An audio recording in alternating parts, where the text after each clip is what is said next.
Welcome to Freaky Fauna Friday, where every Friday we take a little time and explore some of the freaks of nature from around the planet we cherish so deeply. So please, jump aboard and let's explore the wilds together.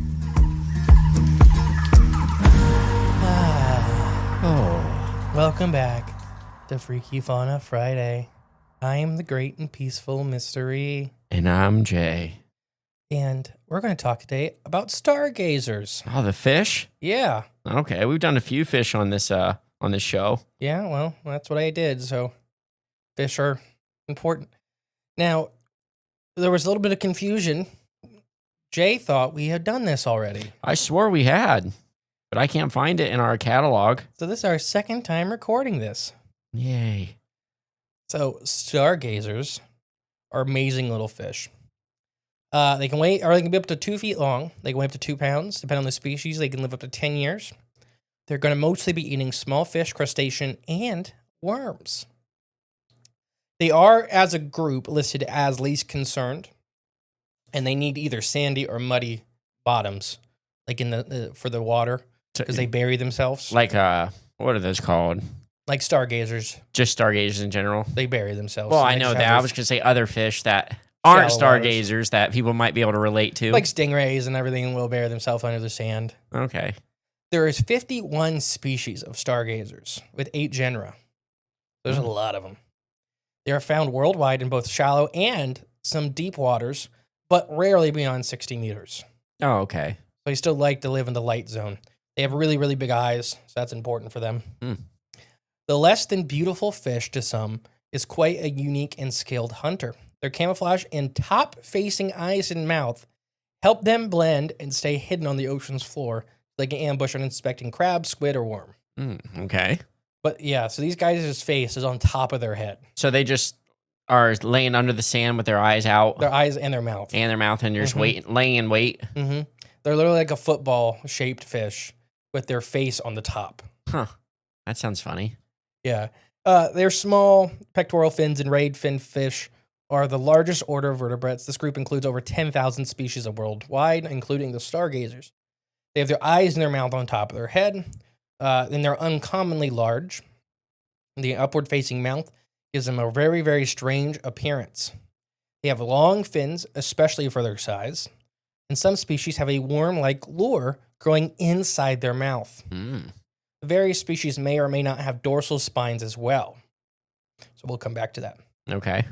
They have 2 venomous spines growing out of their back above their pectoral fins. These guys are venomous. Okay. So you don't want to step on them. No. Their bodies tend to be a bit flattened to blend in most seamlessly with the ocean floor, especially their top, where the only thing coming out is their face. Okay. They're usually shades of light and dark brown and gray to match sand or mud. Some species have patterns of spots on their back and around their eyes, while others have defined thick stripes, depending on the species. They also are usually lighter on the bottom than they are on the top. The typical color for, counter shading. Do you know what counter shading is? No. So counter shading is very common in various marine species. Helps distinguish fish and large animals from predators. If viewed from the bottom, they are lighter colors. So if if a predator's below the animal looking up, they match the sky. Oh, okay, like a pike's belly. Most aquatic animals. I would say are like most this. fish like that, yeah. And then looking down, they're darker on top, so they think they're the dark ocean. That's all counter shading is. Okay. 2 species of stargazer, though, can cause quite an electric shock. I'm going to try to say their scientific names for you. Ostriocorpulus and Uriocorpulus. Okay. Which are unusual among electric fish because they don't have electroreceptors. Wow, which means? So like electric eels. Right. They have organs. Electric catfish have this electroreceptors basically to control electrical impulses. Oh, okay. So we've talked about the electric stargazer on the podcast many on times. Cryptozocorn before. Yes. These guys, they're electrical shocks. That's why it took scientists so long to understand them, because they don't have these big, bulky organs that we see in other electrical fish. Okay. Because electric eels are the most famous one. Yeah, But there's stingrays, there's catfish, there's dozens of species that use electricity, but Electric eels have the biggest output. Right. Okay. I think majority of the body is electrical. Yeah. What organs? Yeah. The ones that make that pulses or whatever. Pretty much their entire tail, which is 90% of their body, is just a battery and then electrical production.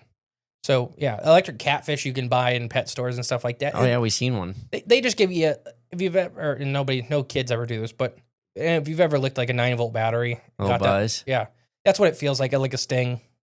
It's not like tingle. Crazy because they're tiny fish. Yeah, they weren't big. The one we saw was like the size of my thumb. They get like the size of a finger. They're not huge. Okay. These guys are like the size of a football. So stargazers live around the world, but are most commonly found in the Atlantic and the Pacific Oceans. They are found in shallow waters, sometimes deep waters, but they generally prefer warmer seas. They spend most of their life on the ocean floor in bays and estuaries. Common depths max out around 35 meters or so. They don't like to be any deeper than that. 60-something meters is the deepest they've ever been found. Right, yeah. But they don't really like to go any deeper than that. They are known for burying themselves, in shallows with their face above it. They'll eat anything. They'll eat anything they can catch, anything that's above them. They're just opportunistic. Yeah. So their ambush techniques to capture prey, they lay in wait, and they bury it underneath the sand for a suitable meal to pass over, and they use a large vacuum mouth to suck it in. They also, like I said, some of these two species have electrical organs consistent of modified eye muscles. Okay.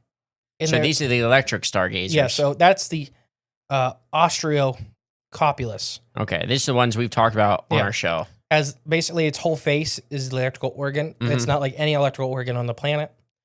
So it's a unique among unique. Gotcha. Life finds a way. And then the Aureolopithecus derives from a sonic muscle. A sonic muscle? So yeah, muscle it used to use for communication. It's modified into producing electricity. Wow, okay. So this is basically both of these fish stare at prey until it dies. What they're doing is they shoot their electricity out of their face in like a lightning bolt. Yeah, someone needs to draw this. So they shoot it. They have much more controlled short bursts than any other electrical fish. Like elephant fish, they use it to sense prey. It's very, very low voltage, but it's like... Oh, like sharks? Yeah, like sharks.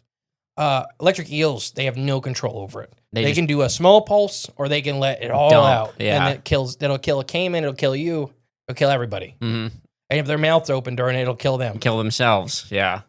Interestingly, some species have this also a lure attached to the bottom of their mouth. This is another feature to attract prey. It looks like a little worm. They extend the lure from their mouth, and the sand is hiding for passing fish.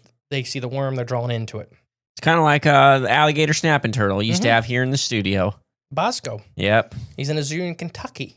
Hey, that's good news. Stargazers usually spawn in May and June, laying eggs in the sand and the mud in the seabed, and later float to the surface. Their young reach maturity very quickly, being able to reproduce depending on the species, 4 to 8 months after hatching. So high fecundity.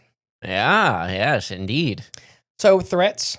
Stargazers are not a common food source around the world, meaning that overfishing is not really a threat that impacts them. The only part of this that impacts them is bottom trawling. They get caught a lot in bycatch practices. This process where fish are accidentally caught, but they're meant to catch other marine creatures. And there are also a lot of them are crushed to death by bottom trawlers. Right, bottom they lay in the bottom. It's horrible, and the environment is horrible for all the fish down there. Yeah. I highly advise everybody watch David Attenborough's last documentary. I think it's just called Oceans. And it's the first time they've ever filmed inside a bottom trawler. Wow. And it's the destructive processes. It's insane. That's crazy. You can watch 10,000-year-old sponges just explode. Gosh. All for a certain fish. And it was they did surveys. 90% of the catch was bycatch. Meaning just dead fish they're pushing back into the ocean. Yep. Meaning not their targeted audience. So let's talk about some facts. The freaky Fauna facts. Like I already said, there's 8 genera and over 50 species of these guys. All stargazers live in salt water. There are no freshwater or even brackish. Sometimes they'll be in estuaries, but they really don't like it. Okay. They are all venomous to varying degrees. Some of them lethal, and some of them it's like a bee sting. Stargazers are considered a delicacy in some places because of the skill it takes to prepare them, like a pufferfish. Oh, okay, yeah. 2 genera of stargazers can produce electrical shocks. The 2 most common in North America are the basically the northern stargazer and the southern stargazer, and it's just pretty much where you find them. If you see a stargazer in the Atlantic Ocean while you're on the beach, depending on where you're at, it's either northern or southern stargazer. Okay. And they're fairly common in places. I think it's even Jersey Shore you can find them and catch them sometimes. Wonder if Snooki's ever been looked at by electric stargazer. Probably. If Snooki's ever been looked at. But yeah, so electrical organs, venomous spines, ambush predators. They look weird. I'm just getting down to the breathing mechanism. So they have a fascinating breathing mechanism. Their unique ability to breathe while buried in the sand sets them apart from a lot of other species. Huh. Yeah, how do they do this? So stingrays, that's why they have their where they suck in water is above their eyes. You're right, yep. So when they bury, they're still sucking in clean water. Right. So stargazers have adapted this crucial for ambush lifestyle. Their gills are posed on the top of their respirar without revealing its presence. Imagine lying in wait, completely hidden, yet fully functional. The feature extends from the stargazers, remains oxygenated, ready for them to strike. So they can actually extend a part of it out. Wow, to breathe from under the sand. Yeah. Wow. That's freaky. Mm-hmm. A lot of people catch these accidentally fishing. The striped stargazer is one that's commonly caught. You could tell it's a striped stargazer by its fins. Just by looking at it? Yeah, just by looking at it. By how it looks, yeah. It has some black and white like stripes on all of its fins. Huh. So in the sand, it's just brown. But when you catch it, it has some pretty colors. Reveals itself, yeah. And they actually use those as breeding displays. Ooh. But yeah, these guys are pretty unique, even among unique fish. Yeah. I don't know. I mean, we've talked about them many times before, and I still, see some art of someone drawing just electricity coming out of the face of an animal to strike another one down. But it's real. It's how they really do it. It's like the old men that stare at goats scene. That just right, yeah. And the goat dies. That's how stargazers hunt. Right, exactly. Curious. Are the two electric species. Well, you're right. And they both have electricity completely different from each other. Yeah, different ways. Mm-hmm. What do you call that? Where something... Convergent evolution. Convergent, yep. That's the word. Two different... But they're the same group of animals, but they're two different species adapt the same behavior or the same ability different ways. Different ways, yeah. That's an odd example of that. Yeah. One I was using, like it's in the book and so it's sharks and dolphins. Mm-hmm. Their bodies are relatively the same because they do relatively the same thing. Right, yeah. The behaviors are very different, but their bodies move into the water and all that. Built, yes, very similarly. But yeah. Any thoughts or any questions about stargazers? These would be cool. They ever keep these in like aquariums at... They just... Yeah. Really? Yeah. I think... Even the electric ones? I don't know if the electric ones are kept in aquariums. They may be. I'm sure some aquarium has them. They're very popular in... Now, it was, I believe, either the Fort Wayne or it may have been Ripley's, believe it or not, aquarium. Okay. Which if anybody's ever in Gatlinburg, Tennessee, it's really cool. It's a little pricey for an aquarium, but it's really cool. It's worth it. If you got little kids, especially because there's like the penguin tunnels. Oh yeah, it's so cool. Yeah, I've been there one time and it well worth it. Yeah, that's where I thought I was having a heat stroke when I seen a penguin walking around outside in the river. Yeah. But no. So if you go there, I think they have it where it's a tank that you can like look over top the whole tank. So it's low for kids. Okay. And there were stargazers and some other fish in there. So you could see, like, you were looking at them face to face when they were buried in the sand. That's pretty neat. I think that, I can't remember. I'm pretty sure that was Ripley's, but that may have been Fort Wayne. Okay, it's hard to remember. There's a lot of aquariums out there. If you ever go to the Fort Wayne Aquarium, don't go on a weekend. It's horrible. Busy? Yeah. Okay, good to know. The last time we went, it was not enjoyable because it was just, they let too many people in there. Yeah. And you couldn't see anything, and it was just... Over capacity. Line waiting simulator. Oh, yeah. No, I never want to go to anything like that. And I've been there many times. And it's a great aquarium. It just go during the week if you can. You're right. When it's not as busy. Yeah. But yeah, any thoughts, any questions? Yeah, no, this is a cool little fish. Would you let one shock you? A good question. I kind of am curious. Yeah, I've seen people get shocked by them. Yeah, and it hurts, but I don't think it's anywhere close to lethal. I just wonder what it would feel like a specific point, like being pinched, or it's shock, or is it like my whole arm's tingling? So I've been electrocuted many times. If anybody didn't know, oh, I've been electrocuted a lot. Yeah, and I don't think that's the right word because I never died. So I think electrocuted implies I've been electrically shocked a lot. No, I don't think electrocuted. I've been told that's the wrong word. Oh, well, but semantics. Hundreds of times. Yeah. By various different things. A lot of it was when I was a fishery biologist, I got shocked a lot. But the worst one I've ever been shocked with that wasn't in a boat was here at the property was is it 240 for a welder? Yeah. There was an exposed welder plug. Or 220. It's 110 and 220? Yeah. So 220 that I had grabbed, and I didn't feel anything at first. And I was blinking I thought the lights were flickering. It was because I was blinking really fast. Oh, yeah. And I finally fell off it. Everything hurt. My teeth were bleeding. Yeah. So that was what was that? Is that amps or volts? The 220? Volts. So volts hurt. Amps kill. Yeah. I've been shocked with 16 amps when I fell off a boat shocker. But that was also, some of that was being eaten up by the water and stuff like that. But I was tangled up in the negative, so I was getting hit with a lot of it. And that didn't hurt until after. It's all over with. Yeah. But like you get shocked with like a battery or whatever, or like a 110. It hurts. Oh, it bites you. But most of the time it doesn't carry enough to really do anything to you unless you have a problem. All right, yeah. If you already have a heart condition or something like that. And then there's some people that just it does nothing to at all. Like my dad. I see him, he held on to 110. Like, and let it run through. I think I've seen that. Huh? Was that when I was around? Maybe. He did that where he completed the circuit, and I'm just...